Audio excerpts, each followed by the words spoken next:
지난주에 제가 저희 딸로부터 연락을 받았습니다. 이제 대학을 간 큰딸이 처음에 대학을 갈 때는 매일 전화할 것처럼 얘기하고 갔는데 말이죠. 실제로 제가 보니까 저한테는 전화를 잘 안 하고 제 엄마한테는 매일 전화를 하는가 봅니다. 근데 저한테는 전화를 한 번도 안 하다가 제가 지난주 어디 다른 곳에 가 있는데 연락이 옵니다. 전화도 아니고 텍스트 메시지. 그 내용이 뭐냐면 돈 좀 붙여달라고.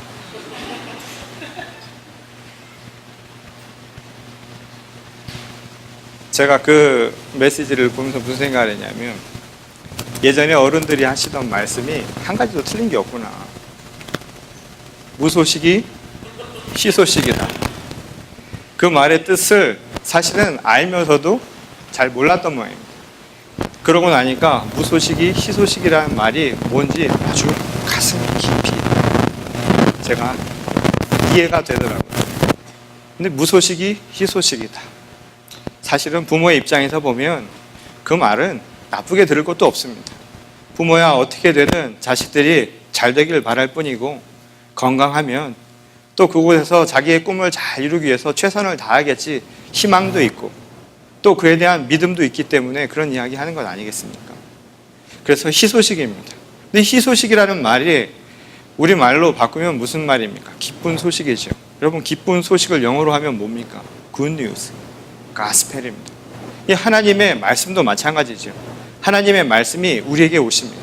그것은 복음입니다. 기쁜 소식입니다. 근데 그 기쁜 소식은 때를 가르쳐주고 또 언제 올지를 이야기하면서 우리에게 다가오는 게 아닙니다. 아무 소리 없이 어느새 우리에게 다가오게 되어 있습니다.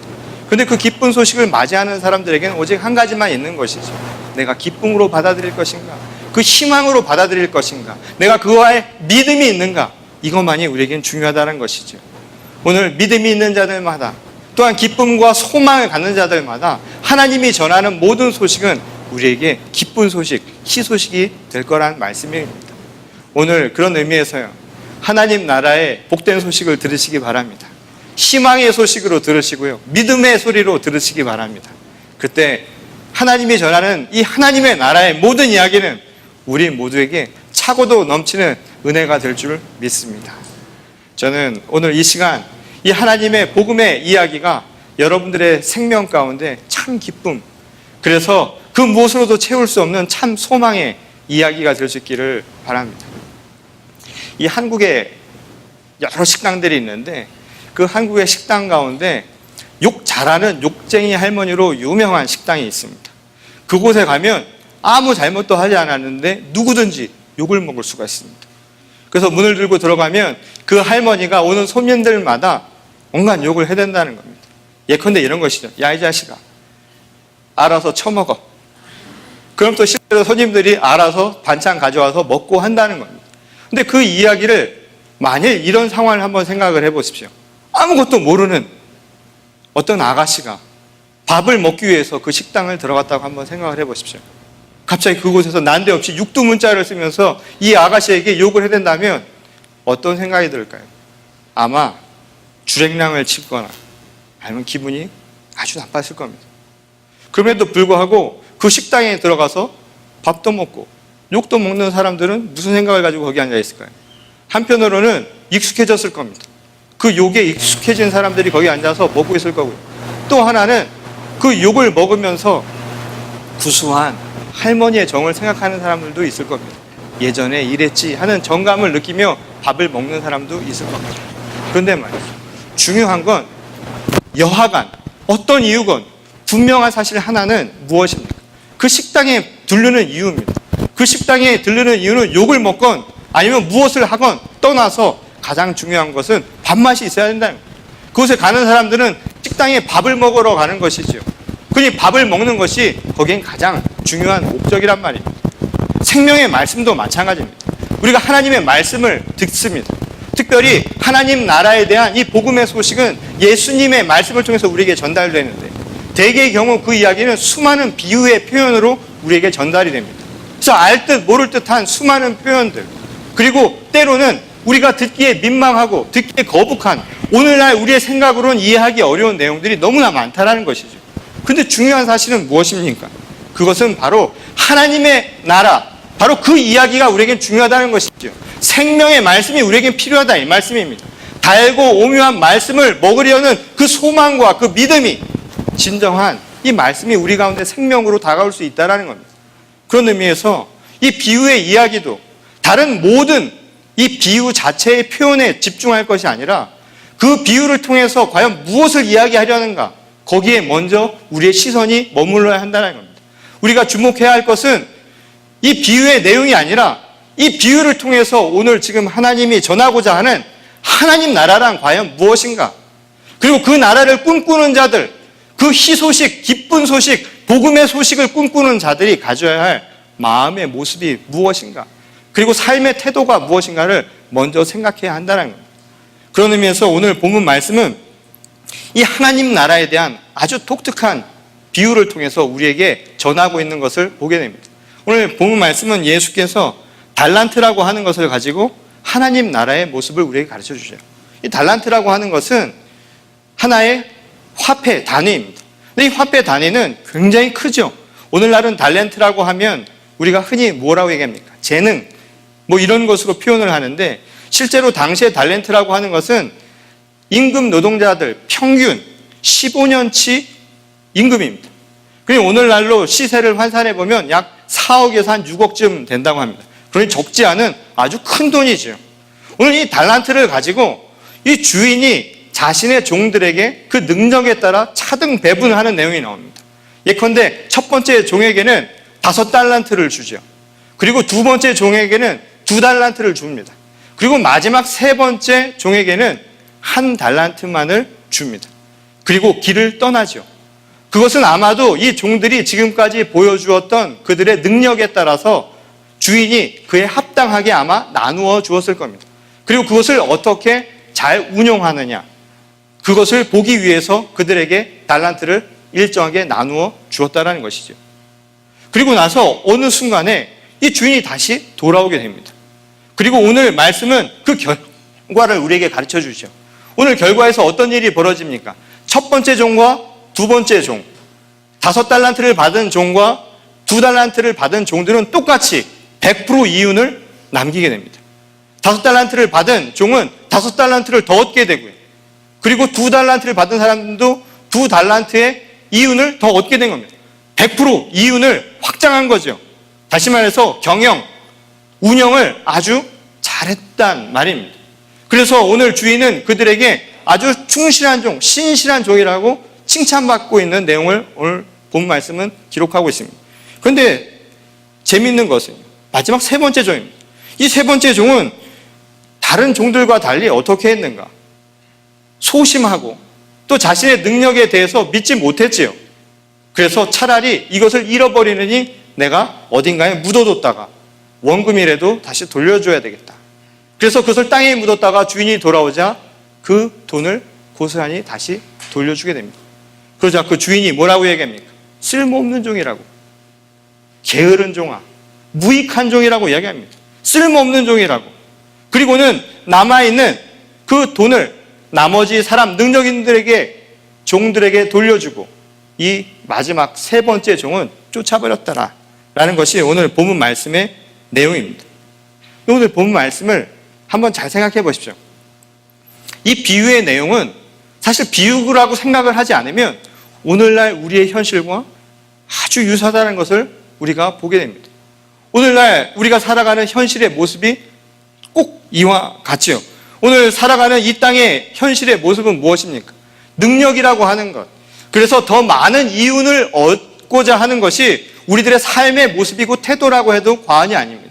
실제로 이 땅을 살아가면서 인정받는 사람들의 대부분의 모습은 무엇입니까? 능력 있는 사람이죠. 성과, 결과를 올릴 수 있는 사람이 이 시대는 인정받는 세상이다 이 말입니다. 실제로 부모들도 그렇죠. 자식들을 보면서 어떻게 얘기합니까? 부모들 모여서 자식 자랑하는 거 들어보셨어요?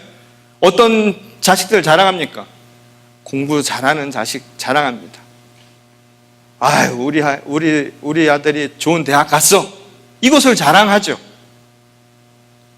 우리 아들이 저 지방에 갔어 라고 이야기를 하는 부모는 그렇게 많지 않다 이 말입니다. 그리고 좋은 직장에 취업했다. 그리고 많은 돈을 벌었다. 또 그것으로 부모에게 잘한다. 이런저런 이야기들이 결국엔 무엇을 얘기를 해줍니까? 자식 자랑이라고 하는 것의 근거는 이 시대에 능력 있고 그래서 많은 돈을 축적하거나 또 많은 사람들에게 인정받는 스팟라이트를 받는 명예를 얻거나 하는 사람들에게 집중되어 있다는 겁니다. 그게 바로 오늘 현실의 우리들의 삶의 모습이라는 거죠. 우대받는 세상, 1등만이 우대받는 세상이라고 이야기하지 않습니까? 남부럽지 않은 모습을 가지고 살아가는 사람들이 인정을 받는 이 현실의 모습. 오늘 사실 본문의 이야기는 그와 똑같다는 것이죠. 마치 경기장에서 운동 경기를 하는 사람들, 경쟁을 하는 사람들의 모습과 똑같지 않습니까? 경기를 나가는 사람들은 무엇을 위해서 나갑니까? 1등을 하기 위해서, 승리하기 위해서 살아가지 않습니까? 오늘 현실의 모습이 딱 그와 같다라는 거죠. 심지어는 교회도 크게 다르지 않습니다. 교회도 성장 중심이라는 건 우리가 너무나 잘 아는 것 아닙니까? 능력의 종이라고 하는 사람들은 어떤 사람들인가요?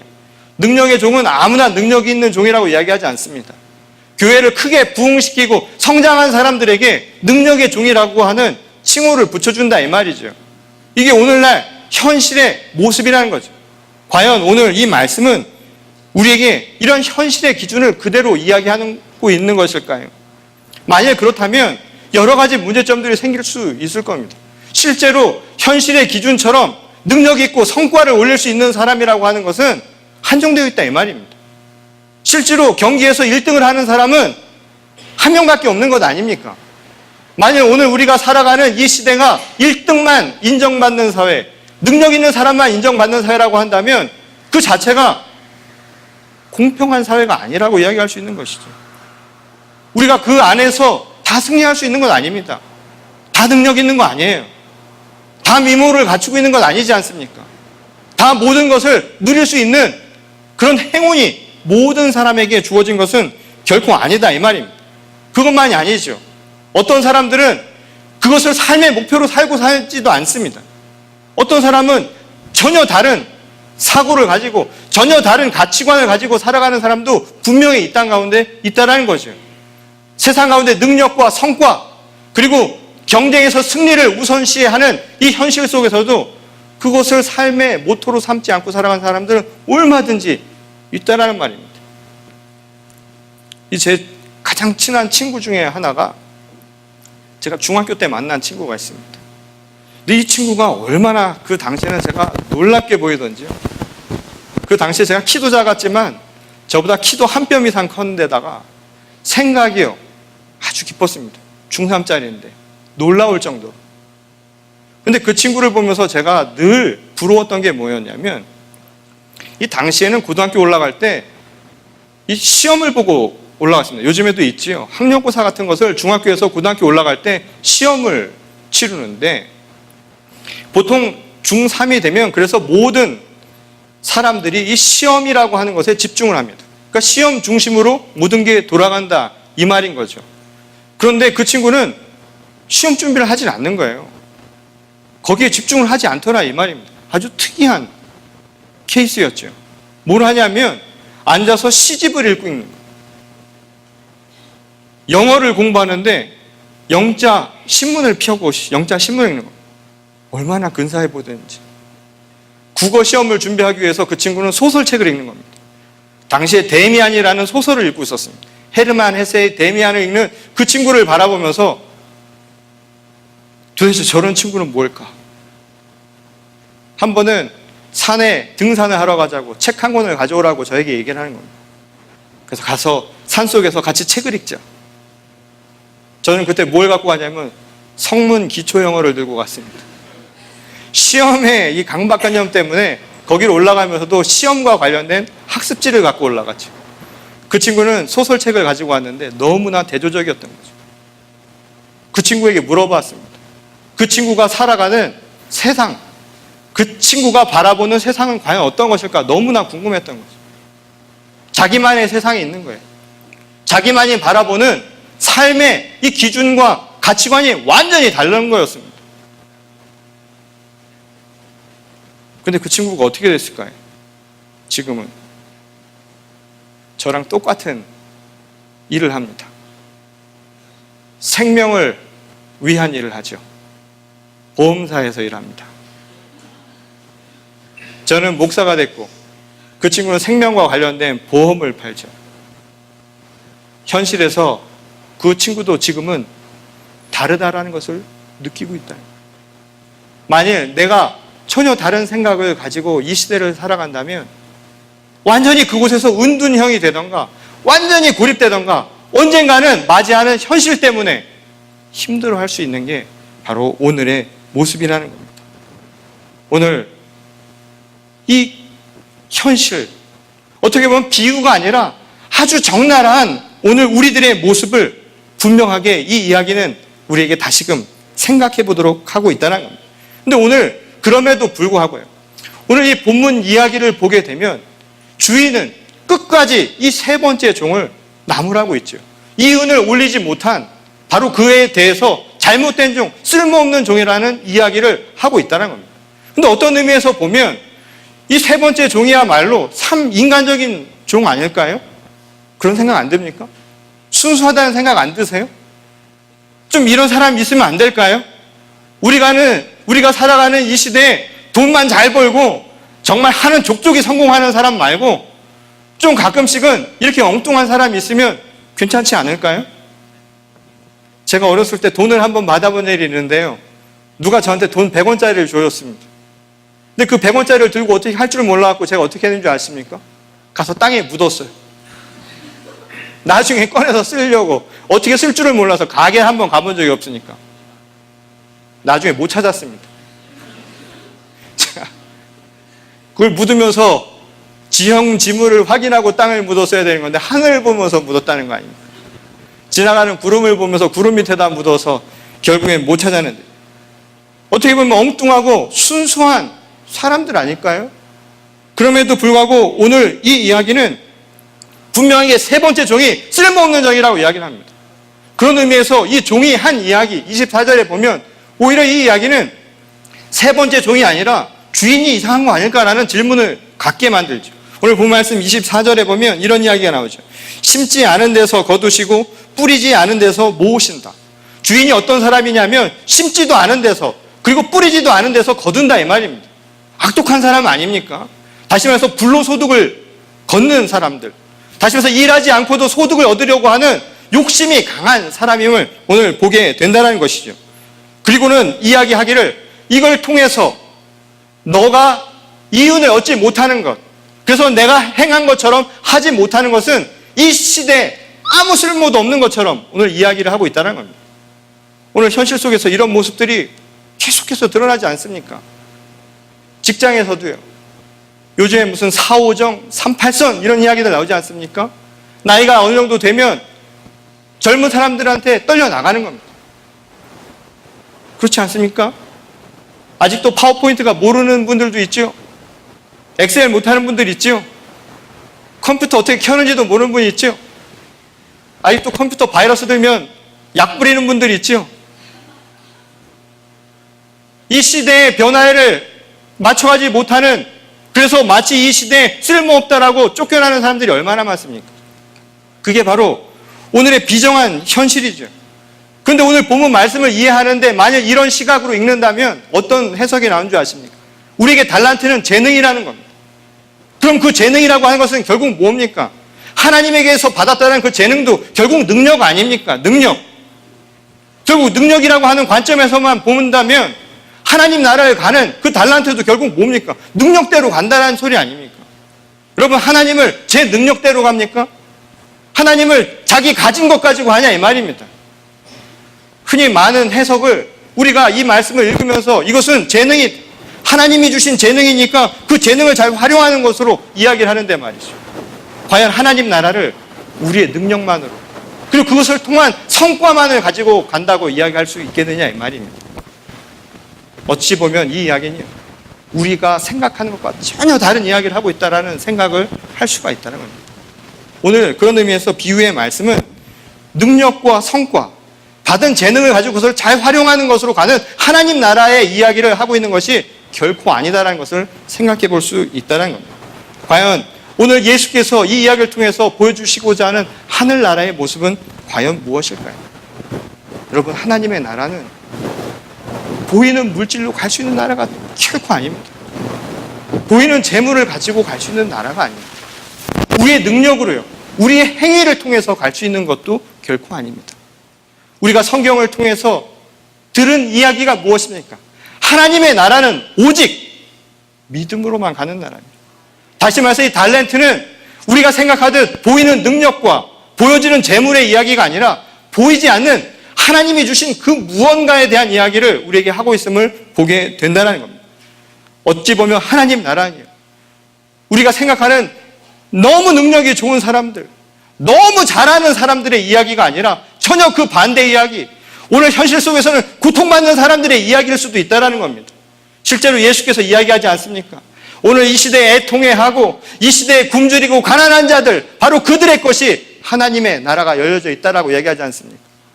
그런 의미에서요, 오늘 이 달란트의 비유는 전혀 다른 이야기, 곧 하나님이 주신, 우리에게 주신 선물은 그런 보여지는 재능에 대한 이야기가 결코 아님을 우리가 알 수 있다는 겁니다. 오늘 본 말씀을 우리가 이해하기 위해서는요, 오늘 25장 전체의 역사적인 상황을 이해해야 합니다. 우리가 지난주에 함께 나누었던 것처럼 10명의, 10처녀의 비유, 그리고 오늘 이어지는 이 본문 말씀은 당시 시대 상황을 그대로 배경으로 하고 있습니다. 지난주에도 우리가 함께 나누었죠. 이 시대 상황이 어떠했는가? 많은 사람들이요, 믿음을 잃어가고 있었습니다. 그 잃어가는 이유가 뭐였냐면 예수님이 곧 올 것이라고 그들은 철떡같이 믿고 있었습니다. 예수의 재림이 곧 임할 것이다. 그 임박한 순간이 멀지 않았다라고 그들은 믿고 있었다라는 겁니다. 그럼에도 불구하고 실제로 그것이 일어나지 않았죠. 현실 속에서 이루어지지 않았다 이 말입니다. 지난 2000년간 예수의 재림은 아직 임박하지 않았다 이 말입니다. 근데 당시 초대 교회를 살던 사람들은 자신이 살아가고 있는 그 시대, 당시에 이 사건이 일어날 줄 알았습니다. 근데 그 사건이 일어나지 않자 전차 어떻게 됩니까? 믿음이요, 흐트러지기 시작했던 겁니다. 신앙이 의심스러워지는 거죠.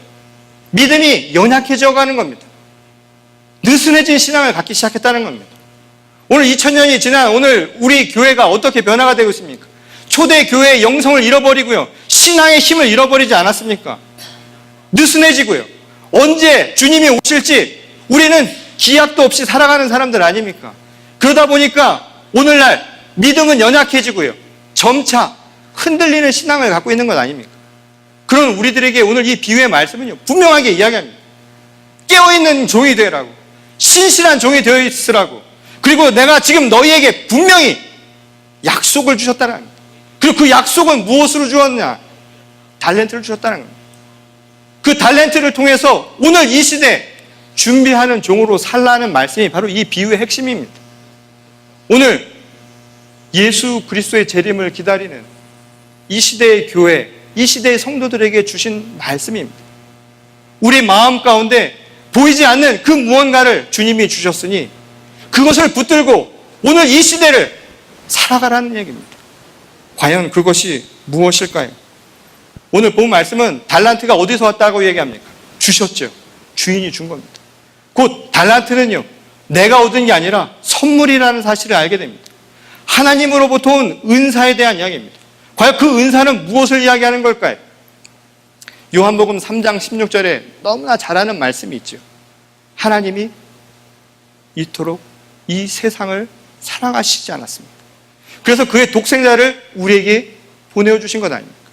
곧 그리스도 예수는 하나님의 사랑의 표징으로 이 땅 가운데 오셨습니다. 근데 예수께서 우리에게 하신 말씀이 무엇이었습니까? 내가 너희를 사랑한 것처럼 너희도 사랑하라는 말씀이 있죠. 오늘 이 달란트의 이야기는요, 바로 이 사랑에 대한 이야기임을 우리가 알 수 있게 된다는 겁니다. 하나님이 우리에게 주신 것은 능력에 대한 이야기, 성과에 대한 이야기가 결코 아닙니다. 오늘 하늘나라의 이야기는요, 하나님과 우리와의 사랑에 대한 이야기입니다. 하나님이 우리를 사랑하셔서 독생자 그리스도 예수를 보내신 것처럼 오늘 우리도 서로 사랑하라는 것, 그것이 바로 우리가 함께 나누어야 할 달란트란 이야기를 우리에게 가르쳐주고 있다는 겁니다. 그 달란트, 그 사랑이라는 것 참 재미있죠. 물질이라고 하는, 돈이라고 하는 것은요, 쓰면 어떻게 됩니까? 쓰면 사라집니다. 근데 우리 옛말에 그런 말이 있죠. 물질은 쓰면 사라지지만 마음은 뭡니까? 쓰면 쓸수록 풍성해진다고요. 마음은 쓰면 쓸수록 더 커진다는 겁니다. 이게 사랑의 특징입니다. 여러분, 사랑이라고 하는 것은 받으면 받은 사람이 사랑할 줄도 아는 법이지만 그 사랑을 나누면 나눌수록 사랑은 커진다 이 말입니다. 아직도 이해가 잘 안 가시나? 이 세상의 셈법은 여러분들이 잘 아시죠? 돈으로 돈을 버는 방법은 잘 알죠? 그런데 우리가 놓치고 있는 건 뭐냐면 하나님 나라의 셈법은요, 사랑으로 사랑을 늘려나간다 이 말입니다. 제가 언젠가 그런 표현을 했는데, 청년들이 오잖아요. 저희 교회에 사랑을 주지 않습니까? 처음에는 한 두어 명, 서너 명 있으니까 얼마나 사랑을 주는지 모릅니다. 그러다가 때가 돼서 아이들이 떠날 때 되면요, 이 가슴 한 구석이 뭔가 헝해집니다. 그냥 간 게 아니라 여기서 뭘 띄어서 간 것 같습니다. 제 심장에 하나를 띄어서 내보낸 것 같습니다. 그래서 제가 항상 그런 일들이 반복될 때마다 공항에서 항상 다짐한 얘기가 뭐였는지 아십니까? 다시는 정 주지 말자. 다시는 사랑하지 말자. 그런데 참 놀라운 게 또 새로운 사람이 오면 또 사랑을 주는 겁니다. 또 정을 주는 거죠. 근데 곰곰이 생각을 해보니까 사랑이라는 게 참 신기해요. 사랑이 내 안에 어디 있는 게 아니라 사랑은 줘야 나타나는 겁니다. 받는 사람이 많아지면 많아질수록 나는 주는 양이 그만큼 늘어난다 이 말입니다. 사랑은 줘야 나타나는 거고 사랑은 주는 사람이 많아질수록 커진다라는 특징이 있는 겁니다. 오늘 달란트의 이야기는 그래서 중요한 것이죠. 그래서 그 사랑은 안으로 묻어두지 말라는 얘기입니다. 사랑은 쓰라고 하나님이 주신 거예요. 그 사랑은 나누면 나눌수록 커진다 이 말입니다. 그런데 오늘 이 시대는 말이에요, 오늘 비유의 이야기처럼 오늘 현실은 뭐냐 말이에요. 오늘 현실은 사랑이 없는 시대라고요. 어떤 사람이 이야기합니다. 정말 사랑하기 힘든 시대를 살아가고 있지 않습니까? 오늘 사랑이라고 하는 게 없어요. 심지어는 부부관계에서도 사랑이란 걸 얘기하지 않는단 말이에요. 내가 받은 만큼 주려고 하지 사랑을 하려고 하지 않는단 말입니다. 내가 얻어먹은 것만큼만 주려고 하지 내가 먼저 주려고 하지 않는 게 오늘 이 시대 아닙니까? 애들이 어려서부터 배운 게 그런 거 아닙니까? 잘하고 잘나고 능력 있고 성공하는 것이 자신의 삶의 목표이고 그게 신앙이고 그게 믿음이 되었지 언제 사랑하는 게 믿음이 되었냐 이 말입니다. 언제 사랑하는 것을 우리 신앙의 모토로 삼고 살았냐 이 말입니다. 이 러시아의 대문호죠. 이 도스토옙스키는 이런 이야기를 했습니다. 사랑이 불가능한 세상, 그게 바로 지옥이라고. 혹시 우리가 살아가고 있는 이 세상, 혹시 지옥 같은 세상을 살아가고 있는 건 아닐까요? 오늘 능력이 부족하다고, 오늘 세상 속에서 말하는 그 능력이 부족해서 힘들어하는 사람들이에요. 가진 게 없다고, 내가 그 모든 것을 해내지 못한다라고 좌절하고 낭망하는 사람들에게 오늘 주시는 메시지입니다. 그리고 나는 능력을 가졌다라고 자랑하고 그것 때문에 교만하며 살아가는 사람들에게 주는 경고의 메시지이기도 합니다.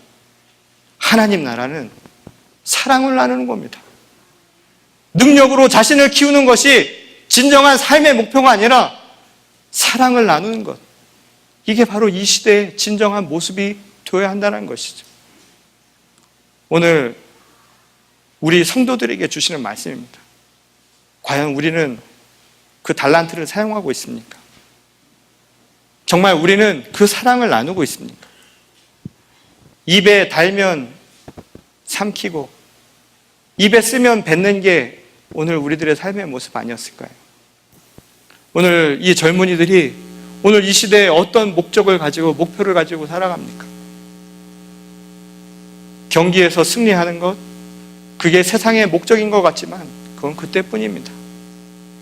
오늘 우리 시대, 우리 삶을 살리는 진정한 모습은요, 내가 무엇을 많이 갖고 내 능력이 발휘되어서 얻을 수 있는 것이 결코 아닙니다. 하나님의 나라를 보십시오. 하나님 나라를 준비하는 우리가 되어야 합니다. 마치 그날이 오지 않을 것처럼 사는 신앙이 아니라 그 나라는 멀지 않았으니 오늘 그 믿음을 가지고 그 사랑으로 함께 나누며 살아가는 것, 바로 그게 우리에게 필요한 겁니다. 지난주 제가 이 플로리다에서 있었던 그 제자국 자료 모임을 하고 그저께 돌아와서요.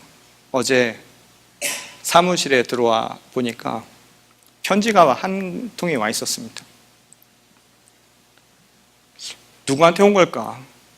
편지 한 통을 열었더니 제가 2주 전에 가서 말씀을 전했던 그 부흥회로 말씀을 전했던 밸리 연합감리교회 한 교인이 무명으로 저에게 장문의 편지를 보냈습니다.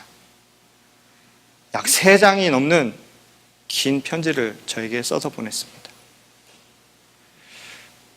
그리고 자신의 이야기를 저에게 담담히 써내려갔습니다. 미국에 온 지 27년이 됐는데요. 처음에 와서 어떻게 살았는가 하는 이야기를 써놨습니다. 정착해서 살기 어려웠던 옛 시절이요. 아이 기저귀 값, 아이 먹일 분유값이 없어서 힘들어했던 그 순간에 대한 이야기를 써놨습니다. 그리고 그때 자신들이 기도하면서 울면서 어떻게 하면 이 어려운 시기를 견디고 잘 극복할 것인가를 기도한 이야기를 써놨습니다. 그런데 그때 그런 메시지를 받았다는 겁니다. 이 하나님 나라와 그의 일을 먼저 구하라는 말씀이었다는 겁니다. 그래서 그 이야기를 듣고서는 이게 무슨 뜻인가? 당장 자신들이 살기도 어려운데 내가 누구를 도우면서 사는 것, 그게 과연 가능한 일인가? 나에게 주어진 재능, 돈으로 더 많은 이득을 올릴 수 있는 능력도 없는 나에게 더 많은 사랑을 나누면서 살라는 이 말씀이 무엇인가? 그렇게 의문을 가졌다는 겁니다. 그러자 그 2 내외가 서로 기도하면서요, 어느 순간에 확신을 얻었다는 겁니다. 우리가 하나님의 사랑을 함께 나눌 때 우리 삶에 기쁨이 있을 것이다. 확신이 서더라는 겁니다. 그리고 그 이후로 그들이 하는 일들마다 하나님의 축복이 임했는데, 그렇다고 많은 일들이 일어나서 그들에게 100%, 200%의 축복이 쏟아졌다라기보다는 그분들이 살 만큼의 여유를 남기고 남는 잉여분이 남았다라는 겁니다. 그래서 그것을 어떻게 할 건가 그분들이 기도를 하다가 그때부터요, 그것을 다른 사람들을 위해서 쓰자라는 마음이 생겼다는 겁니다. 그들이 처음 어려웠을 때 그 순간에 하나님이 주신 그 마음처럼 나누면서 살아야 되겠다. 그래서요, 그분들이 매년 2만 불, 3만 불씩 힘든 지역에 보냈다는 겁니다. 그래서 그분들이 인도, 몽고, 그리고 아프리카 해서 9곳 이상을 도왔다는 겁니다.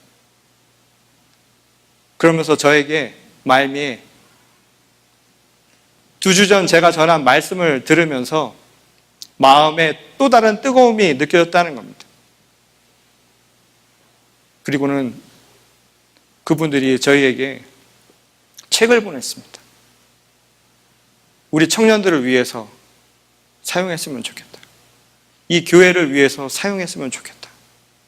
라는 편지를 보냈던 겁니다. 제가 그것을 받고요, 참 마음속에 뜨거운 울림이 있었습니다. 제가 솔직히 말씀드리면 어디 바깥에 나가서요, 목사님들 만나고 무슨 행사를 갔다 보면 본의 아니게 비교를 하게 됩니다. 교회 간에 비교를 하고, 그리고 교회 성장에 대한 걸 가지고 서로를 평가합니다. 직장 생활이랑 똑같은 거예요. 마치 승진을 위해서 살아가는 것처럼 그 안에서도 경쟁이 심하다는 걸 느낍니다. 저도 언젠가부터 그런 마음에 휩쓸리는 자신을 발견했습니다. 근데 제가 그 편지를 보면서요, 얼마나 제 마음이 부끄러웠는지 모릅니다. 도대체 우리가 신앙생활을 무엇을 위해서 살아가느냐?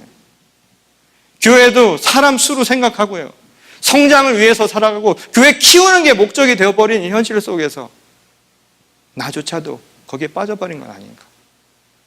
그 순간 한 명 한 명 정말 사랑을 했는가?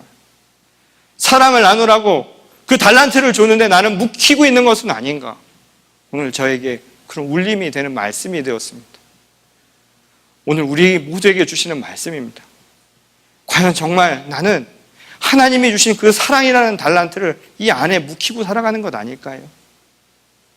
여기서 함께 나누지 못하고 그저 보이는 것을 위해서만, 더 많은 것을 갖기 위해서만 살았던 우리들의 삶이 아닐까요? 보이는 것에서만 행복을 찾고 보여지는 것에서 삶의 만족을 찾았던 게 우리들의 모습 아닐까요? 오늘 이 비유의 말씀은 적나라하게 우리에게 묻습니다. 과연 여러분들은 그 사랑이라는 달란트를 행여 여러분 마음속에 묻고만 있었던 건 아닐까요? 제가 처음 저희 딸 이야기를 했는데요, 다 제 잘못입니다. 지금 생각해보면 제가 한 것 그대로 돌려받는 겁니다. 제가 이 시간을 통해서 반성하는데,